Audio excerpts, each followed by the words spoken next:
Hi hello അസ്സാം വലൈക്കും welcome back. അപ്പോൾ ഇന്നത്തെ വീഡിയോയിലോട്ട് എല്ലാവർക്കും സ്വാഗതം കേട്ടോ. അപ്പം എൻ്റെ കുഞ്ഞ് വീഡിയോ ആണ്. നിങ്ങൾക്ക് വീഡിയോ എത്ര ഇഷ്ടമാവുമെന്നൊന്നും നമുക്കറിയില്ല. അപ്പോൾ വീഡിയോ എനിക്ക് ഇഷ്ടമായി എന്നുണ്ടെങ്കിൽ എന്തായാലും ലൈക്ക് ചെയ്യണേ കേട്ടോ. അതുപോലെ സബ്സ്ക്രൈബ് ചെയ്യാതെ കാണുന്നവർ ഒന്ന് സബ്സ്ക്രൈബും കൂടെ ചെയ്യുക. വീഡിയോൻ്റെ അഭിപ്രായങ്ങൾ എന്തായാലും അറിയിക്കുക കേട്ടോ. അപ്പോൾ ഇന്ന് ബ്രേക്ക്ഫാസ്റ്റ് ആയിട്ടാണ് ഉണ്ടാക്കുന്നത് ചെറുപയർ ദോശയാണ് കേട്ടോ. ഇന്നിപ്പോൾ സ്കൂളൊന്നുമില്ല മക്കൾക്ക്. അപ്പോൾ സ്കൂളില്ലാത്തൊരു ദിവസമാണ് ഞാൻ ഇങ്ങനെയൊക്കെ വെറൈറ്റി ആയിട്ട് ഉണ്ടാക്കാറുള്ളൂ കേട്ടോ. നല്ല ഹെൽത്തിയാണ് മക്കൾക്ക് ഇങ്ങനെ ഉണ്ടാക്കി കൊടുക്കുകയാണെന്നുണ്ടെങ്കിൽ കേട്ടോ. പിന്നെ എനിക്കും ഇക്കാക്കൊക്കെ ഭയങ്കര ഇഷ്ടമാണ് ഇട്ടത്.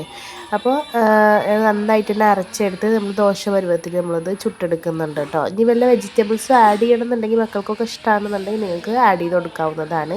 പിന്നെ നമ്മളിത് അരച്ചെടുക്കുമ്പോൾ ശ്രദ്ധിക്കേണ്ടത് ഒട്ടും വെള്ളം വല്ലാണ്ടുണ്ട് ഒഴിക്കല്ലേ. നമുക്കൊരു ദോശമാവൊക്കെ ഉണ്ടല്ലോ, അതിൻ്റെയൊക്കെ ഒരു കൺസിസ്റ്റൻസിയിലാണ് നമുക്കിത് കിട്ടേണ്ടത്. അപ്പോൾ ഇതാ വല്ലാതെ ഓവറായിട്ട് വേവരുത്. അപ്പോഴേക്കും നമ്മൾ അടി കരിഞ്ഞെടുക്കും. നമ്മൾ ദോശയൊക്കെ ചുടുന്ന പോലെ തന്നെയാണ് കേട്ടോ. അപ്പോൾ ഇതാ എനിക്കിതിവിടെ നന്നായി കിട്ടിയിട്ടുണ്ട്. കളറൊക്കെ പച്ച കളർന്നും വിട്ടിട്ടില്ല കേട്ടോ. ചോറിന് വെള്ളം വെച്ചിട്ടുണ്ട് കേട്ടോ, ഇട്ടിട്ടുണ്ട്. അപ്പോൾ ചോറൊക്കെ ഇങ്ങനെ ബ്രേക്ക്ഫാസ്റ്റ് കഴിക്കൽ കഴിഞ്ഞതിൻ്റെ കൂടെ തന്നെ ഞാൻ ചോറിനായി എനിക്ക് കറി വെക്കാൻ കിട്ടിയിട്ടുള്ളത് അയിലയാണ് കേട്ടോ. അയിലക്കുട്ടികളാണ് കിട്ടിയിട്ടുള്ളത്. അപ്പോൾ നന്നായിട്ട് മുളകിട്ടിട്ട് വെക്കാൻ പറഞ്ഞു കേട്ടോ ഇക്ക. അപ്പോൾ മുളകിട്ട് വെക്കുകയാണ്. ഇക്കാക്ക് ഭയങ്കര ഇഷ്ടമാണ് തേങ്ങ അരക്കാണ്ട് മുളകിട്ടിട്ടുള്ള മുളക് കറി കേട്ടോ. ഇക്കാൻ്റെ ഉമ്മ നല്ല അടിപൊളിയായിട്ട് തന്നെ വെക്കും. അപ്പോൾ അത് നോക്കിയിട്ട് എനിക്കും ഞാൻ ഉമ്മാനോട് ഉമ്മ എത്ര പറഞ്ഞു തന്നാലും ഞാൻ അതുപോലെ ചെമ്മ വെച്ച ടേസ്റ്റൊന്നും കിട്ടൂല കേട്ടോ. എങ്കിലും അതിൻ്റെയൊക്കെ ഒരു ഏകദേശമൊക്കെ ഒന്ന് ഒപ്പിച്ചെടുക്കാം കേട്ടോ. അപ്പോൾ മുളക് കറിയാണെന്ന് വെക്കുന്നത് കേട്ടോ. മുളക് കറി ഉണ്ടെന്നുണ്ടെങ്കിൽ ഇക്കാക്ക് പിന്നെ വേറെ ഒരു കൂട്ടാനും വേണ്ട. മക്കൾക്കും എനിക്കൊക്കെ അതെ, നമ്മൾ എരിവ് കുറച്ചൊന്നിട്ട് കുറച്ചാൽ മതി, മക്കൾക്കൊക്കെ കൊടുക്കുന്നതല്ലേ. അപ്പോൾ ഇതിൻ്റെ ഏറ്റവും വലിയ ഇൻഗ്രീഡിയൻ്റ് എന്ന് പറയുന്നത് മുളക് തന്നെയാണ് കേട്ടോ. മുളക് പൊടി തന്നെയാണ്. പിന്നെ നമ്മൾ നന്നായിട്ട് ചെറിയുള്ളി അരച്ച് കൂട്ടണം. ചിലപ്പോൾ മടിയൊക്കെ ആണെങ്കിൽ സവാളയുടെ ക്വാണ്ടിറ്റിയാണ് കൂട്ടിട്ടു. പക്ഷെ അയച്ചിട്ട് ഓവറായി കൂട്ടിക്കഴിഞ്ഞാൽ നമുക്ക് മധുരമാവും കേട്ടോ കറി.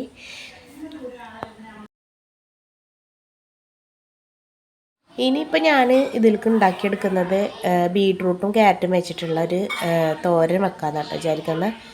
അപ്പോൾ ബീട്രൂട്ടും ക്യാരറ്റും മക്കൾക്ക് വലിയ ഇഷ്ടമൊന്നുമില്ല കേട്ടോ ഉപ്പേരി. പക്ഷേ ഞാൻ എന്തെങ്കിലുമൊക്കെ പറഞ്ഞാൽ വയറ്റിലാക്കും ഞാനത്.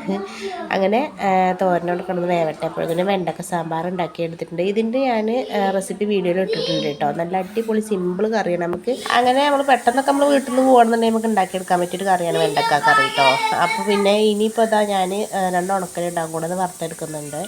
പിന്നെ ബ്രെഡ് മുട്ടയും വെച്ചിട്ട് ഇവനിങ്ങനെ അവർക്കൊരു സ്നാക്സും കൂടെ ഉണ്ടാക്കി കൊടുത്തിട്ടുണ്ടായിരുന്നു കേട്ടോ. അവർക്ക് ഭയങ്കര ഇഷ്ടമാണ് ഇങ്ങനെ എന്തെങ്കിലുമൊക്കെ വെച്ച് ഉണ്ടാക്കി കൊടുക്കുകയാണെന്നുണ്ടെങ്കിൽ.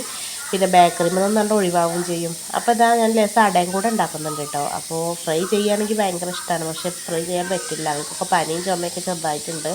അപ്പം ഞാൻ ആവിയിൽ വേവിക്കാമെന്ന് വിചാരിച്ചിട്ടോ. ആവിയിൽ വേവിച്ച് നോക്കുമ്പോൾ അത് പ്രത്യേക ടേസ്റ്റായിരുന്നു കേട്ടോ. എനിക്ക് തോന്നുന്നു ഫ്രൈ ചെയ്തതിനേക്കാളും ടേസ്റ്റ് ആവിയിൽ വേവിക്കുമ്പോഴാണെന്നാണെന്ന് കേട്ടോ.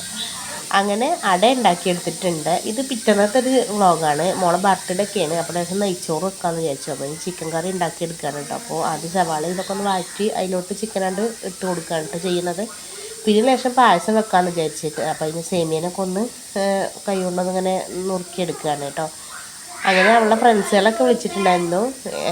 ചെറിയൊരു കേക്കും കട്ട് ചെയ്തിട്ടുണ്ടായിരുന്നു. അപ്പോൾ മക്കളുടെ കുഞ്ഞു കുഞ്ഞു സന്തോഷങ്ങളൊക്കെ നമ്മൾ ഇങ്ങനെ ചെയ്ത് കൊടുക്കുക അറിയുമ്പോൾ അതൊരു നമ്മളും ഹാപ്പിയാണ് അല്ലേ. അങ്ങനെ പിറ്റേന്ന് വീട്ടിലോട്ട് വന്നിട്ടുണ്ടായിരുന്നു കേട്ടോ. വീട്ടിലത്തെ വ്ളോഗാണ്. അപ്പോൾ നീറ്റ് വരുന്ന പാടാണ്. ബെഡ്ഷീറ്റൊക്കെ ഒന്ന് കൊട്ടി വെച്ച് അപ്പോഴേക്കും കിച്ചണിലോട്ട് വന്നപ്പോൾ ഉമ്മ നല്ല ദോശ ഉണ്ടാക്കിയിട്ടുണ്ടായിരുന്നു കേട്ടോ. അപ്പോൾ ദോശയും ചട്നിയും പിന്നെ അതുപോലെ കുറച്ച് പിന്നെ കുറച്ച് പത്തിരിയും കൂടെ ഉണ്ടാക്കുന്നുണ്ട് കേട്ടോ. കുറച്ച് ദോശയും കുറച്ച് പത്തിരിയാണ് ഉണ്ടാക്കുന്നത്.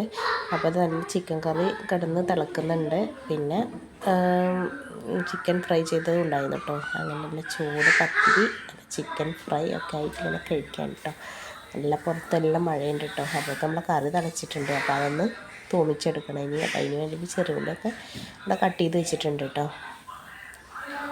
അപ്പോൾ അങ്ങനെ ചാവടിയൊക്കെ കഴിഞ്ഞിട്ടുണ്ട്. പുറത്ത് വന്നിരുന്നപ്പോൾ നമ്മളെ പൂച്ചുണ്ട് ലിയാന്ന് കേട്ടോ അവൾക്ക് പേരിട്ടിട്ടുള്ളത്. അവൾ നല്ല രസമാണ് അവളുമായിട്ട് കൂട്ടുകൂടാൻ കേട്ടോ.